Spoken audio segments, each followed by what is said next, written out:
માંડવીના ધોબણી નાકાથી ખેડપુર ચોકડી જતા માર્ગના નવીનીકરણ બાદ તેના પર બનાવવામાં આવેલા ગતિરોધક બમ્પ પર સફેદ પટ્ટા પાડવામાં આવ્યા ન હોય અચાનક આવી જતા બમ્પની વાહન ચાલકો માટે જોખમી સાબિત થઈ રહ્યા છે।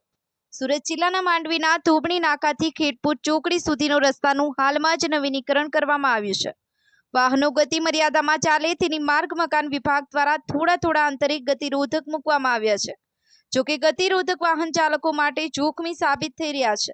તેના પર સફેદ પટ્ટા દોરેલા ન હોવાથી ખાસ કરી અને રાત્રિના સમયે આ ગતિરોધક વાહન ચાલકોને દેખાઈ શકતા નથી, જેથી ટુ વ્હીલર્સ ચાલકોને મુશ્કેલી પડી રહી છે। અચાનક આવી જતા બમ્પને કારણે ઘણી વખત જોરથી બ્રેક મારતા મોટરસાયકલ સ્લીપ થવાના બનાવો પણ બની રહ્યા છે।